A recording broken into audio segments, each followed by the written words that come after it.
Ex Walkill Bethelite here. And the question is, how destructive is the organization to children? Now, let's really get into this topic. From a really young age, I remember studying the Revelation book, that big red book with all the pictures of the monsters in it. The picture of the woman sitting on the back of this wild beast. And even as a kid, I could pay attention enough to know that she's drinking glasses of blood and, just all kinds of things like that that were just, horrifying. And believe it or not, as a kid, while I was asleep, I would wake up during a thunderstorm, during a lightning storm, or just a lot of wind outside. I would wake up and I would be ready to run downstairs. I slept up on the second floor of the house that I was living at. And my fear of what I was being taught and shown, pictures in the Revelation book, pictures in magazines of Armageddon and fire coming from heaven and killing people. I was so afraid that something as simple as a storm would make me think as a kid, I'm about to hear Jehovah's voice yelling and rah, I'm going to kill everybody or whatever, the case may be.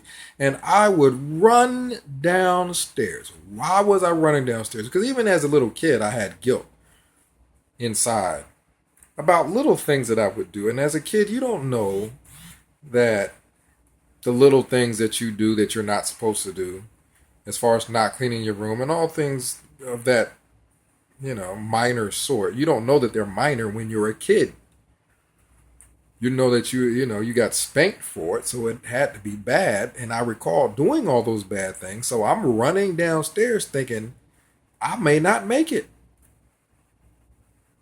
5, 6 year old kid running down the steps thinking God is about to kill him. You think that's a little bit psychologically damaging to a child? Sure, you may have children that watch movies or perhaps a cartoon with shooting or explosions or maybe monsters in it. But you don't have the parents and everyone that child knows telling him that that's real, that that's going to happen. And that's going to happen to you, possibly. But for witness children, that is a reality. Also at school, your early years is kind of when you're developing your social skills and everything like that. So how do you feel when you are a young kid and all you remember is saluting the flag is false worship or something ridiculous like that? Everyone else in your class is saying the Pledge of Allegiance, and you're the only one standing there or sitting down when the whole class is standing up doing the Pledge of Allegiance. Will you stand out as an outsider, as a young child? How emotionally draining and frightening that is, because that's the start of the day. So you start your school day basically declaring, hey, I'm an outsider to everyone.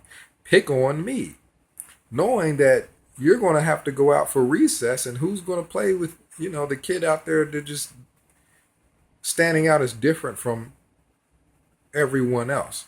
You have social anxiety introduced to you when you're a kid. And I mean kindergarten age. Kindergarten age, you shouldn't be thinking about anything but coloring, playing with blocks, and running around with other kids.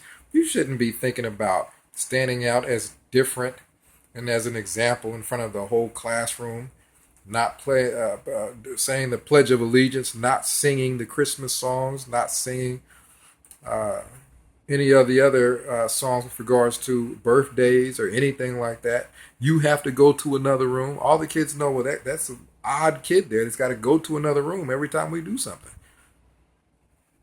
You got this big target on your back. So not only do you have children being shown frightening pictures and told that those frightening pictures of God killing everyone is real, you also have the emotional abuse that goes hand in hand with just standing out as odd, standing out as the oddball, and being picked on as a result. And then as you get a little bit older, not much, just let's say we're getting a little bit older. Well, now we start to understand the doctrine a little bit more. And we may not feel that we're going to die in Armageddon, but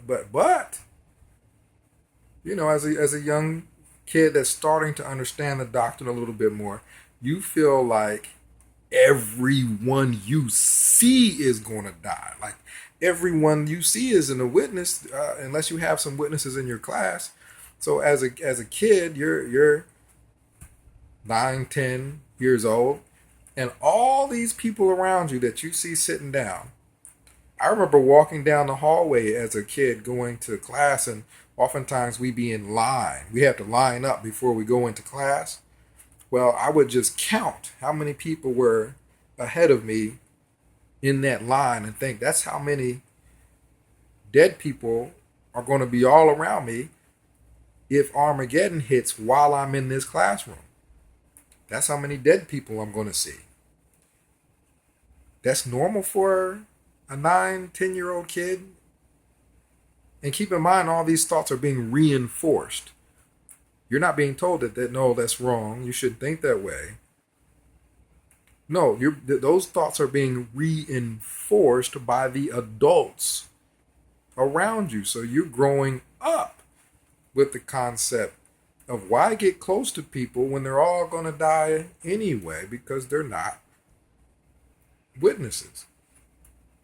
Do you think that is a positive, upbuilding, emotionally strengthening, socially strengthening way to bring up a child? So not only do you go through all of that, but let's get into the concept that a lot of us had. A lot of us had this concept where you're not going to make it to middle school before Armageddon. There's no way you're going to make it to middle school before Armageddon. Well, I'm in 6th grade and I'm thinking, well, if I'm not going to make it to 7th or 8th, why should I be concerned about my schoolwork? Why should I be concerned about anything? It's all going to be gone. Is that how you think children should be brought up? It is the truth. It's how it was for me. Then you get to 7th grade or 8th grade, and then it's, well, there's no way. I know I made it to middle school, but there's no way I'm making it to high school before Armageddon. There's no way. It's going to come before then. So, of course, you're not really all that focused on your schoolwork. You'll get it done just because you have to get it done, but you're not going to be that focused on your schoolwork. You're not going to be striving for excellence. You're not really going to be applying yourself because you're thinking none of this is going to be of any benefit in the new system. We're going to have to start all over anyway.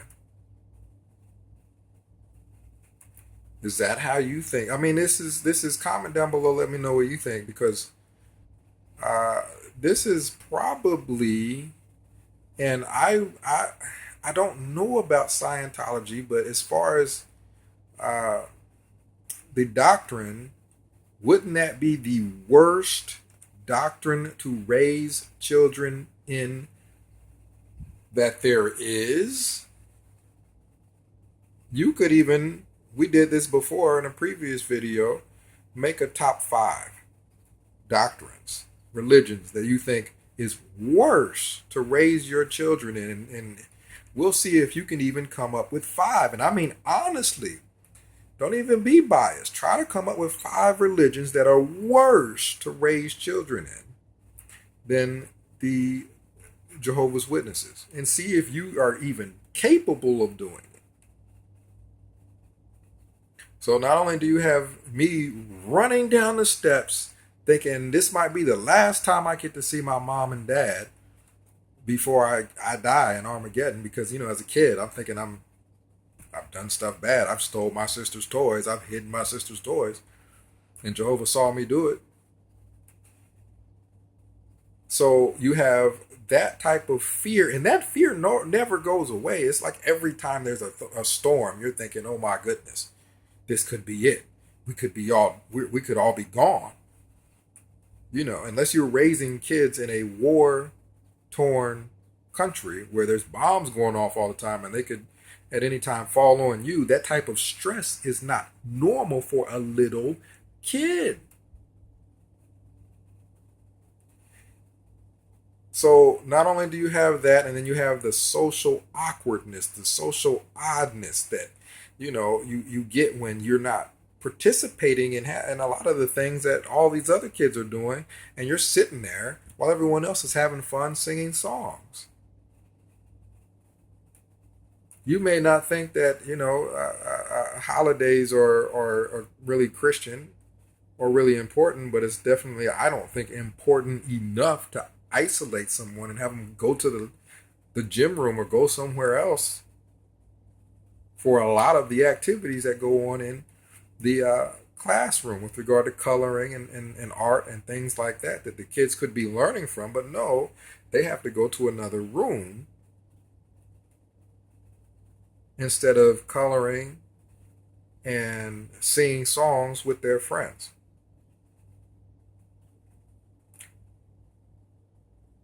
Let's get into the beatings. I think the majority of the whippings or the beatings that I got happened surrounding the meetings, whether it be the book study or the Kingdom Hall. I'll go over both because I got plenty of beatings or whippings growing up. At the Kingdom Hall, you know, you're a kid, and there was a little armrest sitting in the chair. There's an armrest in my seat, and I would put my arm in the armrest, and sometimes I would do this. I would lean my head, and just the monotone voice, the boring talks, the monotone way that they were speaking, and this is going on for hours, and eventually it's like you fall asleep, and then you wake up to getting pinched, and I mean pinched and turn the meat. They get a big hand finger full of meat and pinch and turn, or you get hit. You're just nodding off because of this, you know, monotone and way that they're speaking. As a little kid, you're nodding off, and then you bam, you get hit for that. Or you kind of look around and you see one of your friends, and you maybe whisper something to them or wave at them or something like that, and that may cause them to laugh, well, you're going to get picked up and taken all the way to the back room or the bathroom, and everyone knows you're going to get whipped or beaten for nothing. For wanting to talk to one of your friends. For wanting to wave at one of your friends. For maybe one of your friends is sitting in front of you as a kid and they did something funny. And you just laughed a little bit. You didn't necessarily do anything bad. You just laughed because one of your friends did something funny. They sneezed and dropped their pencil. I don't know, but they did something funny and you laughed. And now you're going to get taken to the back and whipped for that. I remember playing with my sister after the meeting. Even if you do good and you sit through that long, boring meeting as a kid and you finally get to get up and talk to some of your friends. I remember one of my friends took off to the coat room to go grab his coat so we could go outside, and I was running behind him, and I think I tripped and flew into the coat room and fell down. Well, guess who gets a spanking for running? Just any little thing to spank your kids, to make them be quiet, so as a parent you can move up the ranks in the congregation, because that's way more important than your kids. Book study. We had book study at my house. So literally, as a kid, I remember putting up chairs in the basement for the book study. Now, I was upstairs in my room, and you can hear when people are coming in for the book study, because whenever the door would open, there would be a beeping sound from the alarm. So I'm thinking, I got time before I have to go downstairs in the basement for the book study. I'll watch a little bit more TV, and right around, perfect timing, before the meeting for book study started. Keep in mind, I'm a kid, I don't know, maybe 11. And I zoomed downstairs, got my dress shirt and dress pants on, zoomed downstairs, and bam, I'm in my seat and everything, got my book ready and everything on my own. Parents didn't tell me to come get ready. I did it all on my own. And guess why I got a beating? Because I didn't put my dress shoes on. I got whipped because I didn't put my dress shoes on. Now, from a little kid's perspective, you're in your house.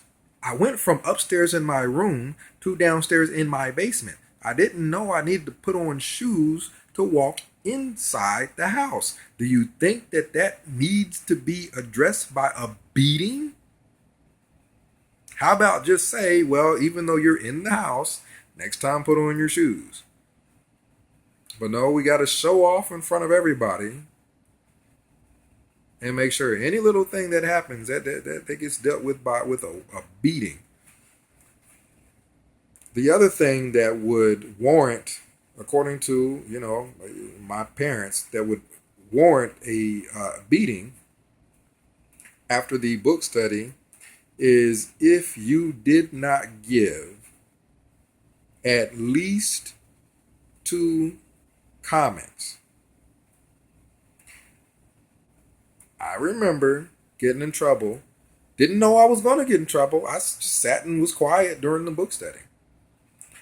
And go upstairs after the book study. Most of the time after the book study, you just have this burst of energy. You want to go outside and run around. You want to watch the cartoon or something because you've been sitting.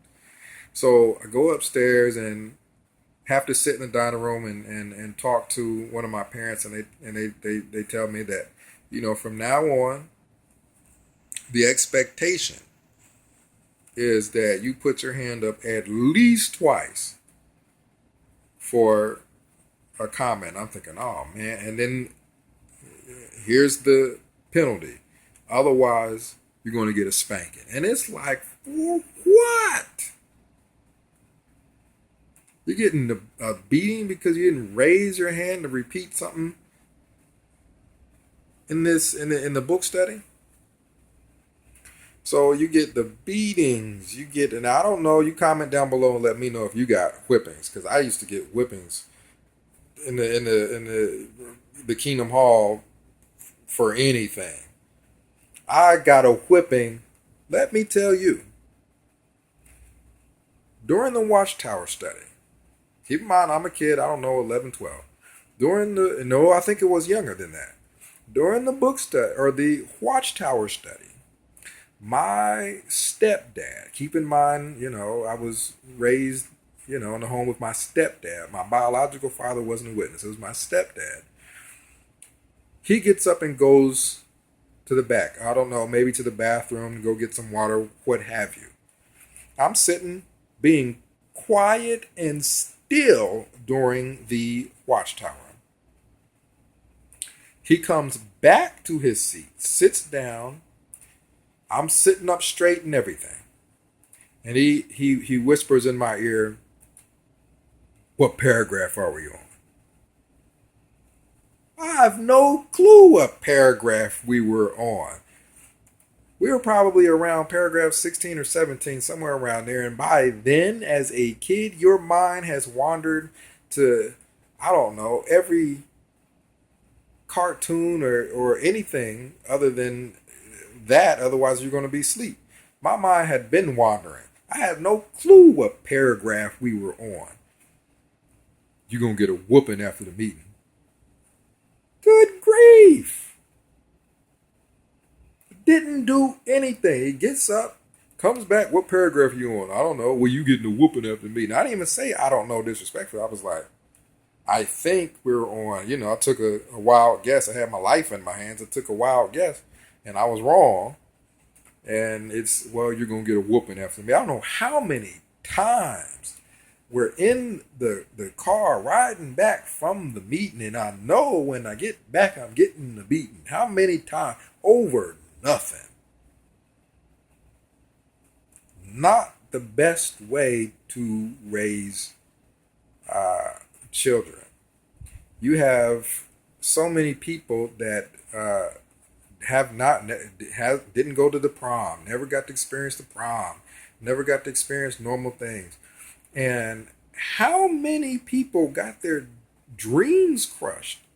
If you wanted to play a sport, you couldn't play a sport. If you wanted to play an instrument, you probably weren't able to be a part of the band to play your instrument. There was someone that was interested in biking, mountain biking. Well, he wasn't allowed to get involved with any of those things because it was considered an extreme sport. You have people that have, the desire to do things as a kid. They've got something inside them, something special inside them that makes them want to exceed at a specific profession. But that dream is killed because they're not allowed to do anything. How many of you that were raised as a witness would probably have gotten into a certain profession or studied something in school that you never did because you were not allowed to pursue your dreams? You weren't allowed to do what you wanted to do as far as a career. No band, no sports, no after school activities. That has got to be the worst. And I'm over here trying to think of something that is more destructive as far as a religion is concerned. Trying to think of something that's more destructive to raise your kids in, and I can't think of anything. You can't even say, oh, well, the Catholic Church had the molestations, because the Jehovah's Witnesses have had the molestations also. And looking at some of the numbers, it was probably a higher chance that your kid would get molested as a witness than there was a chance of him getting molested as a Catholic. Just looking at the numbers, witnesses being so much smaller as a group. and having thousands of molestations. So I can't even think of anything. If you can do a top five of religions that are worse, put them down below. I want to see it. If you can do a top three, I want to see it. Again, contact me 937-607-5085. This is X Bethelite signing out.